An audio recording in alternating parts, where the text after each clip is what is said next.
Hora de notícia importante no Corinthians. Marcelo Mariano, diretor administrativo que havia pedido seu afastamento em 16 de janeiro, em meio a uma série de denúncias, tem trabalhado normalmente pelo Timão, sem que ninguém saiba.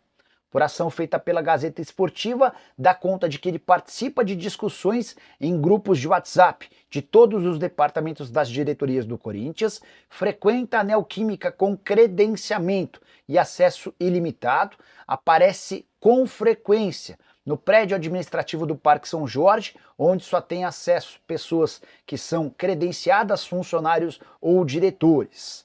Só para lembrar que o Marcelo Mariano precisou pedir seu afastamento em meio a um caos. Durante um depoimento na polícia, o CEO da VaidBet afirmou que Alex Cassundé, o responsável na teoria pela intermediação do acordo entre Corinthians e VaidBet, nunca havia participado de absolutamente nada. E o responsável por colocar o Alex Cassundé como o intermediário desse acordo havia sido justamente o Marcelo Mariano, alguém com enorme proximidade do presidente Augusto Melo. Os relatos dão conta de que o Marcelo Mariano é o braço direito do Augusto Melo, até por isso seria importante para o Augusto a manutenção do diretor. Diante de enorme repercussão na oportunidade, o Corinthians optou por anunciar o afastamento do Marcelo Mariano, mas não anunciou seu retorno, até porque se sabe que essa notícia vai causar enorme barulho negativo, especialmente às vésperas de um confronto extremamente importante. Na quinta-feira tem Corinthians e Palmeiras na Neoquímica Arena, jogo valendo o título do Campeonato Paulista. O Corinthians pode até empatar para se sagrar campeão, até porque venceu o jogo de ida contra o Palmeiras no Allianz Parque por 1-0. Os mais novos reforços estão na área e, por favor, entendam, o Corinthians é assunto sério para muita gente. Mas para eles não passa de uma brincadeira. Ainda que brincar de Corinthians está entre as coisas favoritas dessa duplinha. Como é que o Corinthians comemora? E a palminha do Timão, eu? Como é que é? Tem um vídeo rolando na internet que você talvez tenha visto. São Vitória e Caetano pedindo pro pai colocar na TV a torcida corintiana cantando o Poropopó.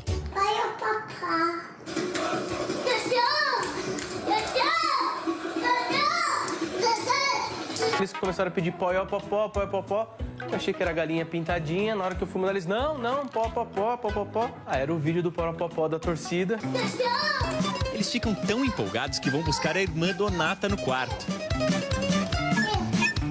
Filmei, postei, e aí começou muita gente falando, nossa, posta mais, leva eles no estádio, dá uma camiseta pra eles. Começou a marcar o Corinthians, a Gaviões, as torcidas.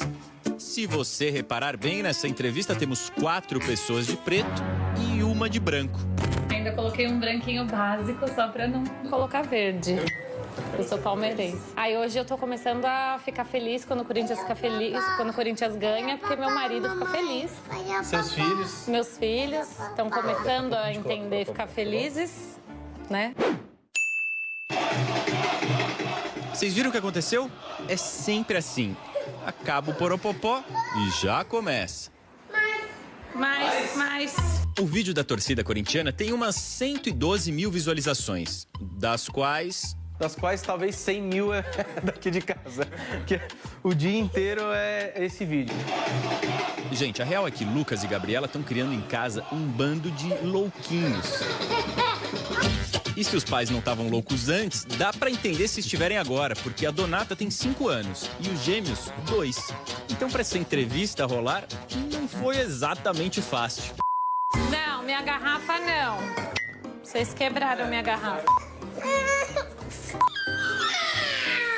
Eu vou sentar em cima de você, então. Ai, caí. A Dodô segurou com o pé. E nessas horas o Poropopó também ajuda. Sim, Ajuda. Um momento como esse, se a gente coloca o Poropopó agora, dá 1 minuto, tem 48 segundos o vídeo, dá 48 segundos de descanso. Eu vou pegar outro. O vídeo que viralizou das crianças está com umas 114 mil curtidas e mais de 4 mil comentários. Lucas, você assiste o Globo Esporte, né? Então você sabe que o Fred, se tem uma coisa que ele gosta, é ler o comentário do pessoal e reagir aos comentários, né? Vamos dar uma Flórida nos comentários do vídeo que acabou viralizando? Esse aqui é muito legal, ó, da Marisa, né? Moço, se juntar a pessoa mais rica do planeta com você, ela vai se sentir pobre. Deus abençoe teus nenéns, cara. Amém, amém. Marisa, né? Marisa. É isso aí, cara. É uma riqueza, né? Leva eles no estádio e grava, pelo amor de Deus. Vamos levar. A gente vai levar eles no estádio e vamos gravar, ver se eles pulam para o popó lá. O Gabriel mandou bem aqui. Eu quero que meu filho venha com essa atualização. Muito bom. Vem de fábrica, viu? Corintiano falam que não vira, nasce já. E o Fred vai dançar o Poropopó? Ah, cara, se você pedir com jeitinho, vai que, né? Ô, Fred, não é nem por mim, é pelos meus filhos. Dança o Poropopó aí pra eu ver. É, Fred, agora é contigo. Começando o Globo Esporte, que matéria mais fofinha. Óbvio que eu faço o Poropopó aqui, não tem graça fazer sozinho, né? Mas eu pago o pau pro Poropopó, é muito legal mesmo quando tá o estádio inteiro fazendo ali. Salve nação, tudo jóia? Gente, olha eu aqui de novo, Mineirinho na voz, trazendo pra vocês um giro de informações. Vamos iniciar o vídeo falando um pouco dessa decisão do Corinthians que ocorre quinta-feira diante do Palmeiras na Neoquímica Arena, jogo decisivo. Jogo da final do Paulistão, onde o Corinthians precisa fazer um jogo perto da perfeição para conquistar esse título, que tem alguns anos que o Corinthians não ganha nada. No primeiro jogo de ida no Allianz Parque, o Corinthians acabou fazendo um jogo perfeito, tanto taticamente, coletivamente, mentalmente, e saiu vencendo um time tão qualificado quanto o Palmeiras. Agora o Corinthians tem uma invencibilidade na Neoquímica Arena. Se o Corinthians mantiver essa invencibilidade, será campeão, porque o Corinthians não precisa ganhar o jogo, basta empatar, porque o resultado positivo já é nosso. E jogando em casa com quase 50 mil torcedores, vai ajudar muito o time do Corinthians. Porém, o Corinthians não pode entrar de salto alto, o Corinthians tem que jogar com inteligência. Eu lembro muito bem, em 1993, o primeiro jogo, o Corinthians também venceu de 1-0. Só que o Corinthians entrou no segundo jogo com o tal de já ganhou, com oba-oba. O que aconteceu? O Corinthians tomou 4 do Palmeiras. Então o Corinthians tem que ter cuidado, o time do Palmeiras é um timaço, é um time muito qualificado. E o Corinthians tem que superar o Palmeiras na raça, na determinação, na entrega, na vontade. Porque se o Palmeiras conquistar esse título, será o único time paulista que tem o tetracampeonato paulista. Então a gente precisa quebrar essa hegemonia palmeirense, porque em 2020 o Corinthians ia se tornar o único a ser tetracampeão paulista, e o Palmeiras foi lá e quebrou essa hegemonia do Corinthians. Nos tempos modernos, ninguém ainda foi tetracampeão paulista. Então o Corinthians precisa ganhar esse título. Para Ramon Dias, é uma decisão da vida dele, porque se o Corinthians perder o título pro Palmeiras, Ramon Dias cai, porque tem uma ala da cúpula corintiana que não quer mais o Ramon Dias no Corinthians. Então é um jogo muito decisivo, é um jogo da vida de Ramon Dias, para a permanência do cargo no Corinthians, do seu filho Emiliano Dias e de toda a sua comissão técnica. Corinthians, muita gente tem sua opinião, mas Ramon Dias ainda não divulgou se ele vai entrar com o mesmo time que entrou contra o Palmeiras no Allianz Parque, sacando Rodrigo Garro e colocando o Romero no ataque e afastando, puxando o Memphis Depay para ajudar no meio de campo. Deu certo porque o meio de campo do Corinthians tomou conta de Rafael Veiga, que não construiu jogada para o ataque.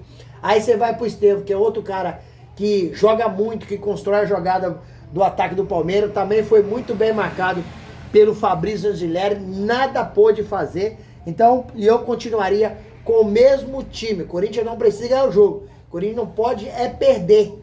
Esse jogo não pode perder. Se o Corinthians empatar, já é campeão. Então eu manteria Rodrigo Garro no banco para um segundo tempo e entrava com o Romero jogando com a asinha alta, avançada, marcando sob pressão o Palmeiras para não sair jogando. E o meio campo do Corinthians, naquele tripé, Ranieri, José Martini e André Carrillo. Aí fechando esse losango com o Memphis Depay, que tem muita qualidade. Além dele ajudar na marcação, quando o Corinthians tem a bola, ele sabe sair jogando. Olha a jogada que ele fez, ir pra cima de 2 jogadores do Palmeiras. Richard Rios foi um desses, e deu um tapa com açúcar para o Yuri Alberto pegar a bola e limpando e bater cruzado, fazendo o Corinthians 1-0, trazendo uma grande vantagem para esse jogo decisivo.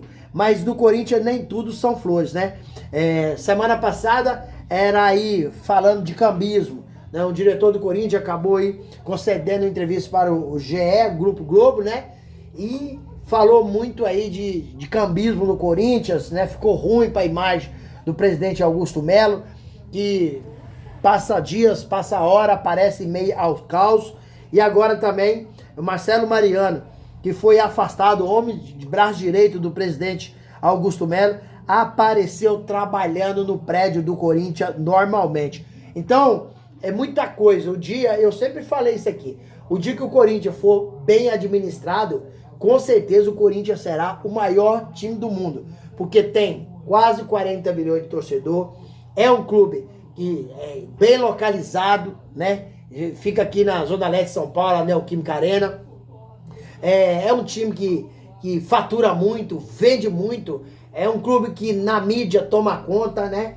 O poder de venda do Corinthians é absurdo. O Corinthians hoje tem aproximadamente, um pouco mais, um pouco menos, mais de 200 milhões de patrocínio só de camisa. E como explicar que o Corinthians está endividado em 2,4 bilhões com tanto rendimento? Porque é mal administrado, é mal gerido. O dinheiro que entra no Corinthians, ele está sendo gasto, mas de muitas vezes de forma equivocada. Vou dar um exemplo. Você compra um jogador igual o Pedro Raul, que não conseguiu performar no Corinthians, o Corinthians pagou 5 milhões de dólares, aí não conseguiu performar, o Corinthians emprestou o jogador e hoje paga quase 400 mil reais por esse atleta para jogar no Ceará. Outro exemplo, Corinthians renovou com o Fagner no início do ano e depois o Corinthians emprestou o Fagner para o Cruzeiro, pagando aí uma bagatela de R$500 mil para o jogador performar no Cruzeiro. E não esqueço, Augusto Melo disse o seguinte, que os ex-presidentes, os seus antecessores, comprar jogador não dá certo, emprestar e pagar salário. Isso com ele não ia acontecer. Eu já falei de 2 jogadores que aconteceu na gestão do presidente Augusto Melo. Então Augusto Melo se enrola com muita coisa simples. Aquilo que ele promete em pé sentado, ele não sustenta. Porque ele falou na promessa de campanha que não emprestaria jogador para pagar salário. Hoje está fazendo a mesma coisa. Então o Corinthians, mesmo Augusto Melo, tendo vontade, né, sendo um cara que é corintiano, mas não consegue administrar o Corinthians de forma que o time cresça o quanto antes possível. Tem muita dificuldade, muita coisa que atrapalha. Indicou alguns diretores que não conseguiu trabalhar no Corinthians, se perdeu. Augusto Melo confiou em pessoas inconfiáveis, com pessoas que não deram certo. Então, assim, o Corinthians ainda, até hoje, já foi pior. Com Augusto Melo melhorou muito. Porém, até hoje, eu acho a administração do Corinthians um pouco vazia. Um pouco, sabe, parece que as pessoas estão perdidas, né? E com a chegada do Fabinho Soldado, melhorou muito, que quando o Rubão estava como diretor, ainda era pior. Mas a gente tem que focar nesse jogo de quinta-feira para o Corinthians levantar essa taça e esses jogadores que estão no Corinthians marcar seu nome na história do Corinthians. Principalmente esse trio Memphis, Rodrigo Garro e Roberto precisam estar numa noite espetacular, porque quando esse trio funciona, fica muito difícil para qualquer time e o Palmeiras também, se eles estiverem funcionando, vai sofrer, porque o Corinthians é muito forte diante do seu torcedor. Gente, quero finalizar o vídeo agradecendo vocês pelo apoio, agradecendo pelo carinho e fazer um pedido muito especial aos meus amigos e às minhas amigas que nos acompanham aqui no canal, que deixa aquele comentário no vídeo, deixa aquele like para fortalecer o nosso trabalho e o YouTube entender que vocês estão gostando do conteúdo e recomendar para toda noção, e deixe também a sua inscrição na comunidade para a gente continuar crescendo juntos. Sem mais delongas, até o próximo vídeo. Tchau, tchau.